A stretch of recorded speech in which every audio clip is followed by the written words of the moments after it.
What's up, y'all? It's me, Erica. It's Monday. What's going on? It's been, 4 days? I was trying to come back over the weekend, but I was just too lazy, like really too lazy. So for those who always make a suggestion for me to put my seatbelt on, did you hear that bing, bing, bing noise? My car will let you all know that Erica does not have on her, it would be great if you put a blinker on, bitch. That Erica does not have her blinker on, her seatbelt on. And that's just what it is. So you will know if I don't have my, people tell me, please wear your seatbelt, please wear your seatbelt. And I'm like, I am wearing my seatbelt. It's just not being worn properly. So go ahead and like, subscribe, and comment. Let me know that you stopped by. This is just our catch-up video. We have a lot to catch up on. There's so much shit going on. Let me put my car in park before I run over this damn curb, honey. But I'm not going to be driving today. I'm chilling. I don't have anywhere to go, but I did want to come down to the car because I knew that I would probably be hollering and screaming, and I don't like to be hollering and screaming in my house, especially about stuff like this, right? Let me go ahead and turn the car off. And so welcome to all new subscribers. Please take a time out to peruse and browse through the marketplace and see what you have gotten yourself into. I typically don't know. I just don't know. I typically, like I said, take an approach to both, try to see both sides of situations mostly, but then sometimes I'm just like, no. But a lot of the times I try to give you a point of view for both sides, or to try to ask a question to make you think of the situation in a different way. And sometimes you're just not going to agree with me. I am welcome to criticism or, a debate on something. Respectfully, in the comments. I'm not here for calling people names. I will cuss you out. Like, I'm not the one to be like, oh, okay, well, don't do this, don't this. So like somebody told me the other day what to post. Don't tell me what the fuck to post. You don't have to be on this motherfucker. I mean, it's just like real simple. But if you come to me and say, no, Erica, I don't agree with you and blah, blah, blah, this is why I don't. Here's my supporting documentation. Here's my supporting evidence on why I don't feel this way. I need to turn my car on, because I'm cold. What else? But that's just what it is. So welcome to you all. Like I said, I've noticed that some of you guys have been subscribed based on those Monique videos and are actually going through videos. I see your comments on older videos. That lets me know that you've taken my advice and decided to determine on if this is the right place for you. Okay, so let's go ahead and talk about the things that happened over the weekend. Thursday, Friday, Saturday, Sunday. So the first thing I want to just give like a little update on some things in regards to Monique. I had some things to say. Let me take my foot off the brake. Some things to say about her and the situation surrounding her, and why it seems like nobody is supporting Monique. And I think that it's a misrepresentation of what's actually happening. I do not think that I do believe that black women get the short end of the stick in probably every single industry in our world, and then acting is one of them. And acting, comedians, if it's a male-dominated, industry, it's really hard for women to get equal pay, and then even harder for black women to get equal pay. And I don't want anybody to think that because Monique is over here fighting for equal pay and blah, blah, blah, that no one is fighting for equal pay and, mending the gap between the gender wage disparities that are prevalent within our community. I think that what's happening is that Monique looks like she's standing alone. She's not. Octavia Spencer, Viola Davis, so many and other women of color, besides black women, are speaking out, standing up for each other. White women are asking, like Sarah Paulson with Octavia Spencer, made sure that she was paid equally for a movie that they did together.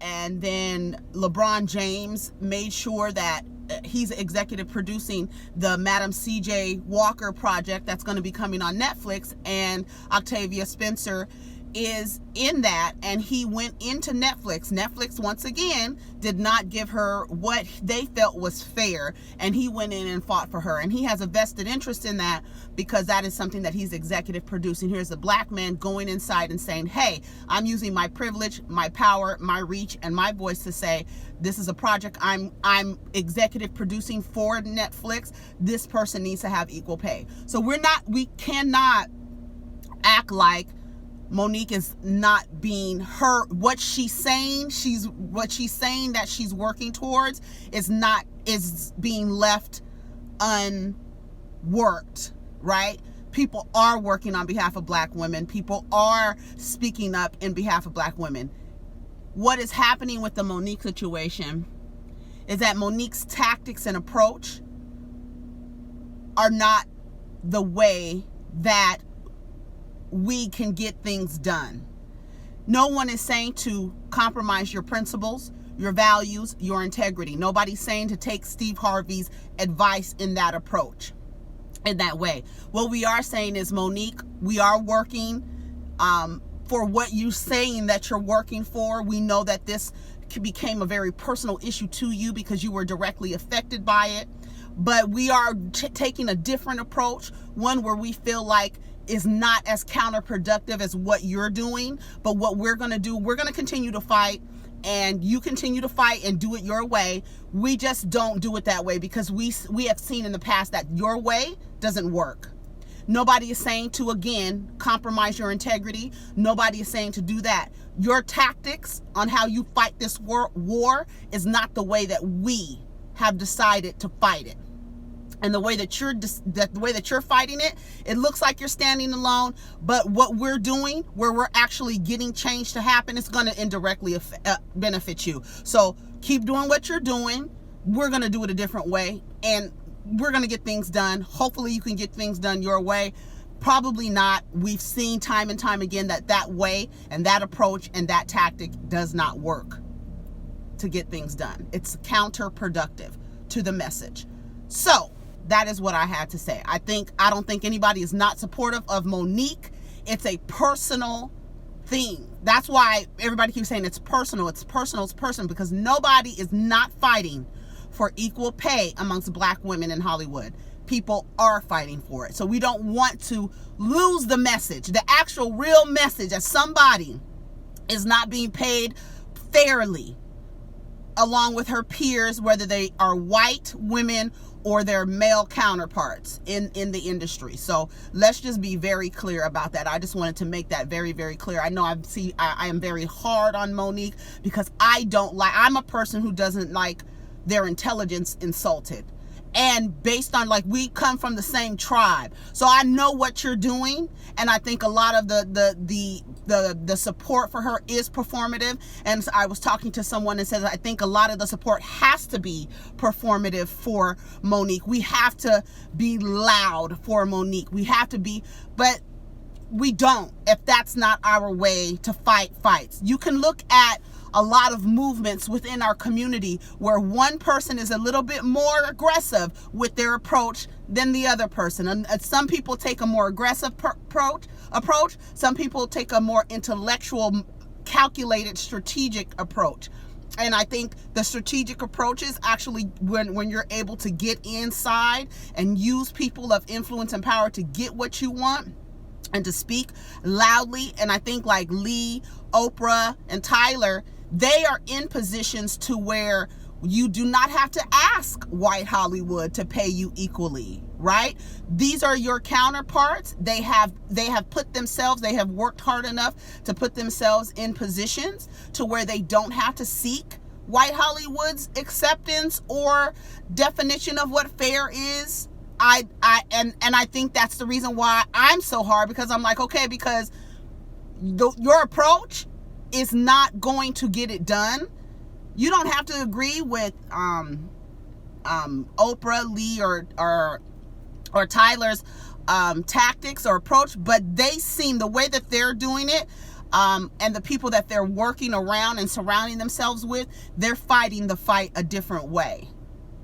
And because you're loud and aggressive doesn't make it real. It doesn't make it seem like, oh, she's keeping it real. She's not not following respectability politics. It's not that. You can still go and be aggressive. You can be respectful and be aggressive. There's a way that you just have to do things. And then that's all I have to say about that. Speaking about Octavia Spencer, I kind of just mentioned it in my little rant that LeBron James is the executive producer of the Madam CJ Walker project that's going to be on Netflix, and he went in and helped her get a fair deal. So shout out to that black man for going in there and using his gender, his power, and his influence to ensure that a black woman is paid equally.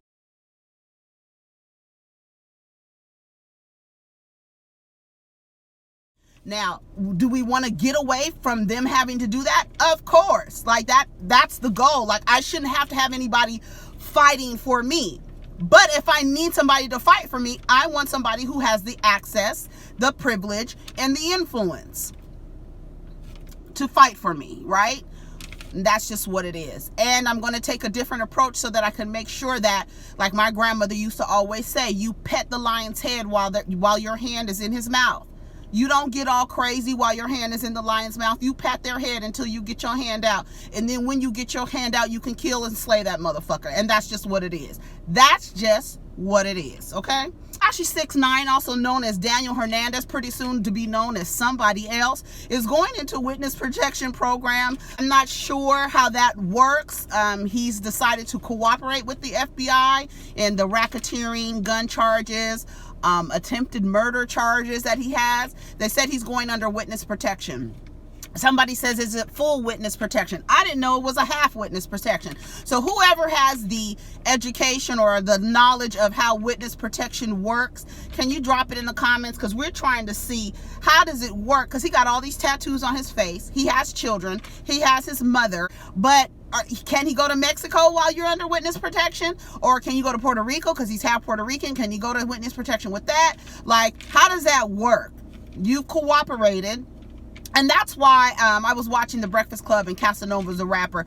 He was on there and he was talking about how you can tell that these kids, they're not, you involved in these gangs and stuff, but you don't really want to be involved with gangs and telling people to. He's another one that has issues with people for simply telling them to suck his dick. People want to kill him for telling them, suck my dick. They want to kill his ass, right? So that's why I'm saying, like, people can say, like, those 3 words don't mean anything and there are worse things to say, but some people see that as an ultimate sign of disrespect, close to spitting in somebody's face. Don't tell me to suck your dick. Don't do that. So he got people that want to really harm him based on his antics and trolling and all this other stuff. He's not who he says he is. He's not going to be who he was. He's like completely lost his identity and lost everything. And, you know, and is it fair? Yes. You came out into this game being completely disrespectful, getting involved with people. Because of the way that you're disrespectful to other people, you're gonna need people around you to watch you. So now you're involved in this gang. You don't know shit about a fucking gang. Now you on the damn phone, people recording you setting up a hit against another rapper. Like, are you kidding me? Do you think, are you doing it for show? Because this is not a game. Rappers and entertainers are always watched, especially if you're making a lot of money. They see you taunting people and people really want to harm you. They watch you, believe it or not. They watch you. You'll be surprised how many rappers have FBI files. You'll be very surprised. I wouldn't be surprised if Jay-Z and Beyonce don't have FBI files. If you're making moves, it doesn't matter. You're making moves in the industry, you have wealth, power, and influence. And even in just that short amount of time, that kid had a lot of influence. He even told on The Breakfast Club, this is going to be your highest watched episode. And it was. He said it's going to pass Birdman's. And it was. He knew who his base was. But now here he is. He's going to lose everything. Like, now, I just don't understand what's going to happen to him. What happens? He has tattoos all over his face. What kind of witness protection is going to actually protect? I know you would have to, he has to get all them tattoos removed. But like I said, something stuck out to me. Somebody said, full witness protection. I didn't know there was levels or tiers of witness protection. I didn't know that. I always thought of witness protection as like they move you to the Midwest somewhere, you living in a damn trailer park or in some suburban town, and nobody knows. The only research that I've done on the witness protection program would say that it's a long process to get your identity changed, to create an identity for you, to find a place for you, and then when you move into that area, local law enforcement knows who you are. Like, this person is under witness protection and blah blah blah. That's what it is. So tell me what full witness protection is, or how witness protection works. Will he have to get his tattoos removed? I know that. Like, I mean, I'm just going off of movies. I don't know anybody who has just disappeared and I felt like they were in witness protection. Like, where did they go? And how does that happen for somebody is so visible, that is so visible and recognizable? How does that happen for that? Jussie Smollett. Okay, so I don't even know what the fuck to say. So Friday or Thursday, it came out that 2 brothers had been arrested. I kept saying that I felt like it was black men that assaulted him because of what they said to him, the F word from Empire, and then calling him a nigger. I felt like those were 2 black men. Well, it turns out it was 2 black men. But then it turns out this is like a fucking episode of Scooby-Doo. I don't know what the fuck to think. I don't know. We need to call motherfucking Angela Lansbury out this motherfucker, Nancy Drew out this motherfucker, anybody who is Matlock. I mean, who can give us the fucking mystery? What in the fuck is going on with Jussie Smollett? And my most important question is, why? Why? Why? And it just proves that you never know a person. I'm still here. Here's where I am with it. Here's where I am. The 2 Nigerian brothers, they came back from Nigeria, said that Jussie was going to pay them $4,000 to orchestrate this attack against him, and say that it was some white nationalists who wanted MAGA country or whatever. They said that he paid them. The cops, Chicago police, notoriously corrupt crime syndicate, the Chicago PD, they believe these brothers and let them go. Now, all the headlines are saying the cops may have information, like no one is sure. I'm still like, why is everybody so hell-bent on proving this boy wrong? I don't believe the brothers. I don't believe that they were paid by... I want to see the receipt. I want to see, if you had a receipt for the rope, you're going to have some kind of receipt of the transaction, some kind of text message, something to prove man paid you to attack him, to orchestrate an attack. Then my question would be to Jussie, if this is true, why? What would be the motivation for you orchestrating an attack? That's why I'm like, it does not make sense to me. A lot of the different pieces of evidence were kind of sketchy, right? So to me, I feel like, I just feel like, why? That is like, okay, if it's true, why?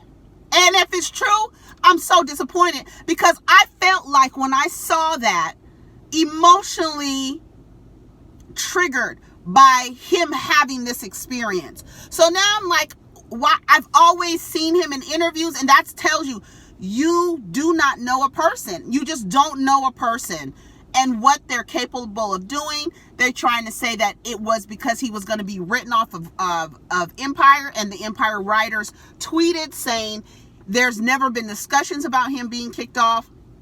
That is not something that we have even considered. What would be the motivation? And this comparison to Tupac, calling himself the gay Tupac, okay, you lost me. But Jussie, I feel like a lot of people, and then it's particularly a group of cisgendered heterosexual black folks, male and female, and cisgendered heterosexual white nationalist type people, like they're really have grabbed on to the possibility and have never let go of the possibility that he was lying. Like everybody, like the pro-white males and the pro-black males, they have similar agendas that parallel. When it comes to this, I'm watching and I'm seeing how many people are talking about this with MAGA in their bios. You know what I mean? Like, this is something that's because of the fact that this white nationalist idea of make America great again was mentioned, they feel personally attacked. They feel targeted as a group. They feel targeted. And so they have an invested interest on proving him wrong. I am waiting for more evidence. I'm waiting for the Chicago police to say that they know that he orchestrated the attack, not that they think he orchestrated the attack. You know, I don't know. What do y'all think? Why? My question is why? Why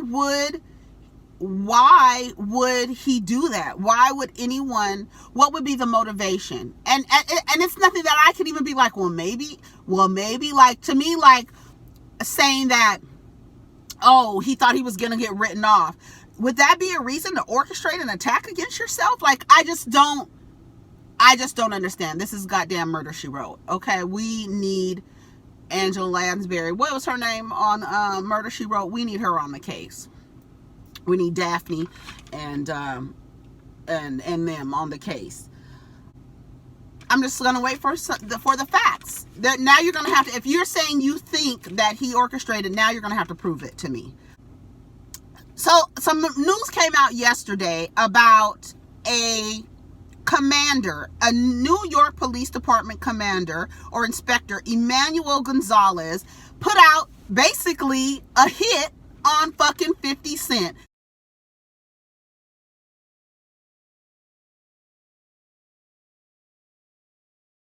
Telling his officers, if they see 50 Cent, to shoot him on sight.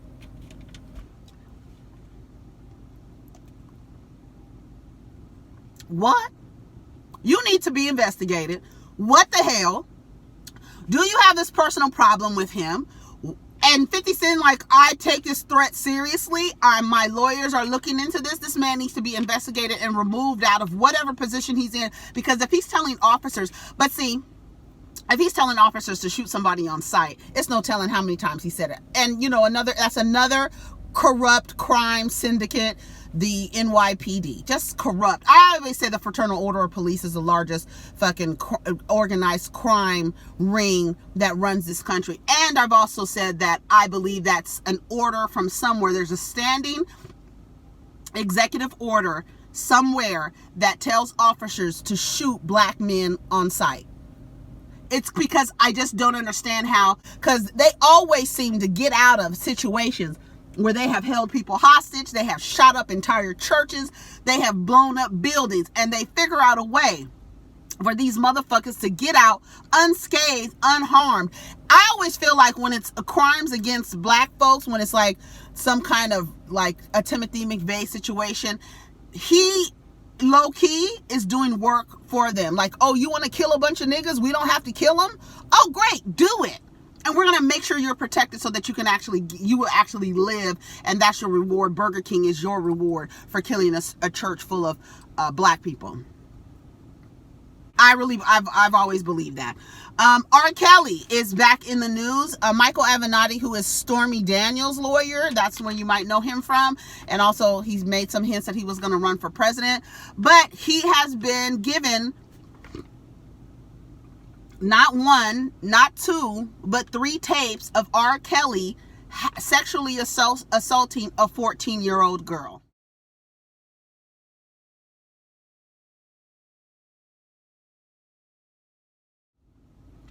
3 tapes.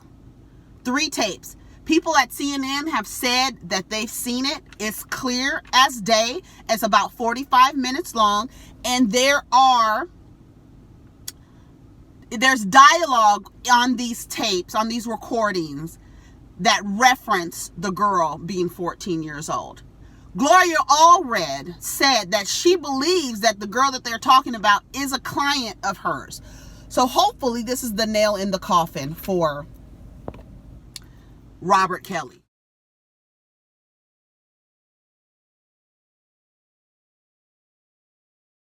Hopefully this is the nail in the coffin for him. If you got not 1, but 3 tapes, clear, you won't be able to say this. They said this is not the same tape as the tape he was acquitted for. This is something new. And I kept saying all they need is one thing. But now they got 3 tapes. And they said that it's clear. You can see him. And my thing is, what kind of arrogant, disgusting monster are you that you know you got in trouble for this? But see, the tactic of the tape is a tactic against the girl, the child, to say, I'm doing all of these disrespectful, inappropriate things to you. I'm going to record you. This is going to make you stay. This is going to make you not want anybody to see what is going on with you, because it's so embarrassing and it's so degrading. A lot of those women said that the sex was degrading. The sexual, because it's sexual assault that's happening. It's not anything outside of that. So hopefully that's the nail in the coffin for Robert Kelly. We are just hoping that this can be done properly to ensure that nobody's messing up. Chicago PD is the same police department investigating Jussie Smollett's case. And we know that Chicago PD helps R. Kelly with his shit. Right? They know. They warn him when somebody's coming down there to check his studio. They warn him, right? So remember, just keep that in mind. That's the same police department. Colin Kaepernick settled with the collusion case with the NFL for an undisclosed amount, and NDAs were signed.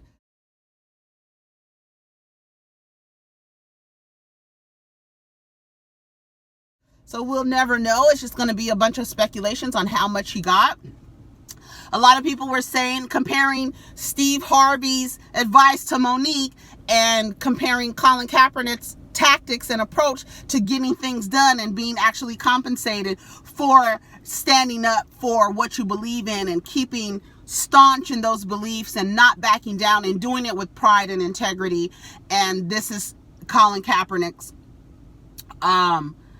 reward. Now, a lot of people were criticizing it because they were saying, like, okay, well, you're getting money for what we've done, what the NFL has done to you, right? Basically blackballed you, right?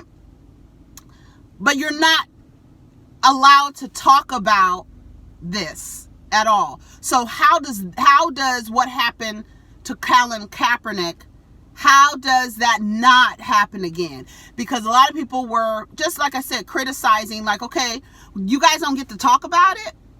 You don't get to talk about the tactics they use to blackball you. So how does that protect future players from this happening? What happens if another player decides he wants to sit down for the national anthem? Is this going to happen to him?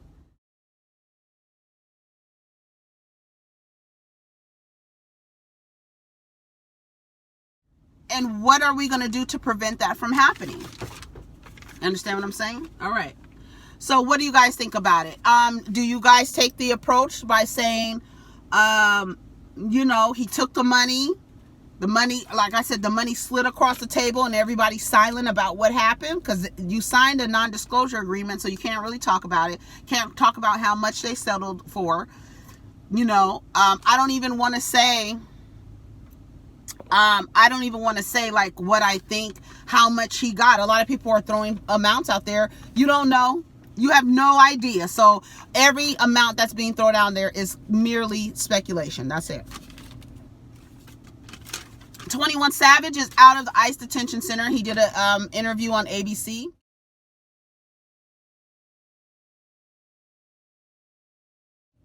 and was basically saying he felt like he was targeted. He's saying when he got pulled over, when they got out of the car, they said, "We got savage. We got savage." So he was being targeted. He's being watched. Now, was he being targeted and watched based on the lyrics of his song being about being detained or children being separated from their parents from the song A Lot? What do we think? Like, do we think that he's now can be a spokesperson for the way that Meek Mill is a spokesperson now for prison reform? Do we think he can be a spokesperson for actually children going into adulthood and their parents not making sure their visas are up to date or renewed or whatever? So what do we think that and he basically said he felt like he was a target. He hopefully can make a face. I think he's going to do, because he's already started to do things within the community, things with children, talking about financial literacy and financial intelligence and things like that. He's already really kind of changed his approach to be more in an activist state. He's saying that he's from Atlanta. I've been in Atlanta since I was 7 years old. I don't know anything else outside of Atlanta. I am from Atlanta. I was born in the UK, but I am from Atlanta. So shout out to 21 Savage. I'm glad he is able to now be the voice. It's always beneficial for a movement to have somebody in as a face that has some kind of influence and some kind of reach. That's always important for someone to be on your side for any kind of cause that you have going. It's always important for that. So Floyd Mayweather, he said he's not gonna stop wearing Gucci. And T.I. and a bunch of other rappers got on him. T.I. even made a diss record against Floyd Mayweather. I was talking about Floyd Mayweather the other day, and I'm thinking, like, do kids look up to him? He's so shallow and so ignorant. So for somebody to have that much money, to be just willfully ignorant is a problem. He doesn't care about anything else but money. And like Yuck Mouth made a video about it, talking about, you don't do nothing. You don't even have boxing camps open. I don't know if that's true or not, but what has Floyd Mayweather done for his community? Has he gone back and created a gym from the area that he's from? Has he opened up a school? And that's my thing. I'm like, he can't do nothing. He can't read. All he can do is give his money, and he doesn't want to. He's ignorant. I mean, I have never seen somebody so ignorant. And then like him and Kodak Black. But even people with Kodak Black was like, he ignorant, don't even worry about it. We're already pushing him to the side. Ignorant as hell. Don't even worry about what he's saying. He's from where he's from. He's happy to be able to acquire these things. He's not giving them up anytime soon. He's ignorant like that. Okay. But then you look at Floyd Mayweather, and they're like, okay, they're giving him a little bit of leeway. No, he's still just as ignorant. He ain't no different than Kodak Black. He got more money than Kodak Black. But what have you done in your community? What have you given back? You opened a school, a bank, something. What have you done? And then for you to say, I'm not going to stop wearing Gucci. And then somebody posted on his Instagram this long thing about people wearing Gucci and this and that, people wearing designer labels. But it was not written by him. It was not. It was somebody else wrote it, and it was clear somebody else wrote it from the first word in the damn statement. I knew Floyd Mayweather did not write this statement using words like ironically. No. you didn't do that, bruh. We're not gonna even believe that. You had somebody write that for you. But do we expect anything else from Floyd Mayweather is what my question is. He's ignorant. He's ignorant as fuck. He's done nothing for this community. Do kids actually look up to him? That was my question. Do children actually look up to Floyd Mayweather as like, oh, I'm going to be a boxer like him, or I want to be successful like him? Because I know a lot of kids wanted to be Mike Tyson. I knew a lot of kids wanted to be Muhammad Ali. We know, we see their impact, even though Mike Tyson, I have to say, he has grown and evolved into someone that it's unrecognizable, and it's refreshing how more introverted he is in terms of thinking about how he is moving through his life, and more aware, and just an awareness about Mike Tyson. I don't know if you've seen him in any interviews lately, but he was just on Joe Rogan. And I think a lot of it has to do with him doing mushrooms. He said it just opened up. It was just something that he can't explain. A lot of people, after they do mushrooms, have a different an outlook on life, and look at things differently, and understanding that we are all one, and that we are created from this universe in this wonderful space, and you just have a different outlook once that happens. And I believe that that is what is contributing to the way that Mike Tyson is. I don't know how I got on Mike Tyson, but shout out to Mike Tyson for him evolving into this beautiful space of awareness, and shout out to him for doing that. And that's because Mike Tyson used to be a motherfucker, another ignorant motherfucker, but it's like, give back and do things to understand, like, okay, I need to be of service while I'm here. I have the ability I have money, I'm in position to help other people to get out of whatever situation. I can open a school, I can open a small business, I can help people open small business, I can help kids go to college. You don't have to be somebody into education to say, hey, I want to create a scholarship for a kid from my community to go to college, anything. But Floyd Mayweather, he's ignorant. He's just fucking ignorant. White House Press Secretary Sarah Sanders is interviewed by Mueller's office. I love it. I love every minute of it. And they are questioning her about things that she said while she's standing at this podium, where she's feeling all great and beautiful with her melted face. She thinks she is the best thing ever. She's so condescending. She's so fucking rude, and she just lies like a damn rug. And now you being questioned based on the shit that you say when you standing in front with your condescending, melted face self. You've been standing. Now let's interview you. Let's talk about things. I said that I hope that Sarah Sanders, when she gets in trouble, you are sentenced to work for Donald Trump for the rest of your career, because no one is going to hire your lying ass. You have compromised everything about yourself for this man who does not give a fuck about you. And if he was your enemy, he'd be calling you all kind of fat bitches. Trust and believe it. Trust and believe it. But I don't understand how that girl can sleep at night. I just don't. Every time I see Sarah Sanders, I'll be like, ugh, girl, get your asymmetrical face out of here. Get out of here. Get the fuck out of here. I can't stand that girl. Every time I'm like, oh, I can't stand her. That's what you get. Get questioned, honey. And I can't wait until Mueller's office gets to Ivanka Trump, because that is what's going to make that motherfucker fold. We're going to see. Because he has some kind of crazy obsession with Ivanka Trump. And if Mueller know what the fuck is going on, go after her ass, and you're going to see what's going to happen. And you're going to see. Oh, Nene and Lisa Vanderpump. Now, I don't watch Real Housewives of Atlanta. I haven't watched it all season. I heard that it was pretty good. But I kept seeing Lisa Vanderpump and Nene's name together, and I thought that was really odd. So I was like, okay, what's going on?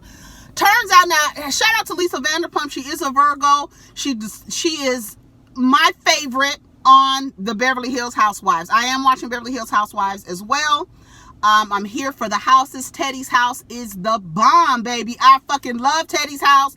All of their houses, really. But anyways, so Lisa Vanderpump is very, very paid, restaurateur, has restaurants all over West Hollywood and Los Angeles, Hollywood area. And I guess Nene decided that she wanted to go into this area. She wanted to buy property on the side of the game, the side of the board game, where motherfucking Lisa has some of her businesses. She wanted to buy Park Place, and Lisa has Boardwalk. So when when Nene went over to the Park Place bar and said, I want to buy this bar, Lisa Vanderpump said, bitch, it's not a good investment. I wouldn't do it if I were you. Nene turns around. Lisa done bought the damn property, bitch. Listen, business 101. Don't tell a white bitch what you're doing, especially if you're going into her area where she kind of monopolizes the area. Why would you tell her, Nene? If I was Nene, I would be so mad at Lisa Vanderpump. I would be mad. But that's business. That is business 101. Why would you go to a person who would be your competition and ask them about property in the area that they own property? That doesn't make any sense. And I hope Nene wasn't on some old flex and shit like, bitch, I can come in your little area and get a bar. I saw this bar over here. What do you think about it? I've been thinking about buying this bar. Like flexing a little bit. Is it right? No, it's business. You do not tell your competitor, I'm about to build something across the street from you. You coming into my neighborhood to do what? You don't want to do that. That's not a good property. And then she goes and buys it. Ain't that some shit? I would be pissed. I would be so mad. I would be so mad at Lisa Vanderpump. But she's a businesswoman. She has owned, I want to say, when I was doing research on Lisa Vanderpump, I want to say Lisa Vanderpump in her career, her and her husband have owned, I want to say 17. It may have been 27. The number 7 just really sticks out for me. It's either 17 or 27 bars and restaurants in their career. They met each other, and I think 3 or 4 days later they were married, and then they've been married ever since. Been opening restaurants. This is what she does. Her being on Real Housewives of Beverly Hills is not her bread and butter like some of these reality stars. I would say Nene is back on, she has other opportunities. I don't know how well her line with HSN is doing. I don't really know that much about what Nene has going on.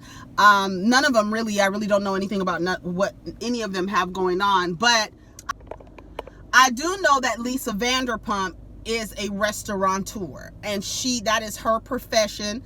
She just so happens to be on reality TV. That is what she does. So when you come into a person, first of all, why would you say anything to? I wouldn't have said nothing to her. That's stupid. That was so stupid of Nene. But you learn in business. You learn, and sometimes you learn from the people you think are going to help you. They teach you a valuable lesson on what not to do the next time. So hopefully Nene learned her a valuable lesson, because, bitch, I'll be mad. I'm burning down all your restaurants, bitch. Line to match. Why would you tell her? That would have been my first thing, Nene. Why the fuck would you tell her? Why would you tell her of all people? That woman, that's her thing. That's her thing. You can't do that. And then you're telling her in the area where she already has 3 restaurants, you want to come in with your bar? Oh, no, bitch. We're not doing that. I'll buy this bar and have one of my cast members from Vanderpump Rules be the front person for this, like she did with Tom Tom. She used those boys and their young, vibrant personalities and said, here's my next step in this generation to continue to make money. I have restaurants for the grown type of folks, what is it, LeBlanc, what is it called? And then I have Pump, and then I have Tom Tom. Villa Blanca, that's what it's called. And her house is called Villa Rosa. She got black swans, white swans. Lisa Vanderpump is wealthy. She's very wealthy. They show you the amount of wealth that's running through that Real Housewives of Beverly Hills. I love it. I love every minute of it. I love Teddy's house. I love that lady's house. I cannot wait until the season gets started and gets going. I am watching it. I don't know if I'll be reviewing it. Probably talk about it in passing. Did y'all see Marriage Boot Camp when Jessica Dime got up in Soulja Boy's face when Soulja Boy said got slick with her fiance, she jumped up so fast and told him, I will beat your ass. You ain't got to worry. Basically, you don't have to worry about him. I'll beat your ass. And he was looking, oh no, I'm not trying to be disrespectful. Yeah, you don't talk. Her and her man was in a Soulja Boy's face like, man, that you get yourself killed talking to people like that. He told him he needed to be talked to by an older grown man because he acts like a child. He needs to change his name, Soulja Boy. And you act like a boy. Marriage Boot Camp has been pretty good. What else have I watched? I watched a good documentary on Studio 54 last night. I also watched just some things on Netflix that I've been watching. Watch Dating Around on Netflix. It's only 5 or 6 episodes, but it's about one person. They go on 5 dates, and then you get to watch them on their dates. And it's shot really nice. But you get to watch them, and they play the dates simultaneously. It's almost like you got to repeat the same date. Well, they go to the same restaurant, and then they go out afterwards, and then they go on a second date, and then you see who they chose on their second date. Very inclusive. You know, they had a white male, straight male. They had a white, straight female. They had a black lesbian, elder, Jewish elder, a senior. He was, I think, in his early 60s. But he was so interesting. His name was Leonard. He was so interesting. And then they had a Asian gay male, and they didn't have a black guy. That's what I noticed. They had everybody but a black guy. They had lesbian, gay. They didn't have a straight black man. They didn't. They did have a straight black man as a date for the Punjabi girl. There was a Punjabi girl, and she had an interesting interaction with a white male who was basically being very critical of the culture of arranged marriages. And he was very, very rude and just very insensitive to the culture. I won't tell you what happened. You can go watch it. It's called Dating Around. It's new on Netflix. It's, like I said, 5 or 6 episodes. Really interesting. The black girl was so cute, so cute. And I just didn't like who she picked, although I knew that's who she was going to pick. But it's cute. Cute little dating show. Anything else? Let me think. Nothing else. I think we've catched up on everything. It's a long video. Let me go edit this video. Get with you guys on the little community section on YouTube. Don't forget to send in your letters to polite@fckpod@gmail.com, and for advice for your black business. And that's it. Have a wonderful day. If you have a day off today, enjoy your day off. I am, and I will. Peace. Take care of each other. Protect your energy. Protect black women and children and black men. And love each other. And be kind to one another. And use your brains. And we'll talk to you later. Peace.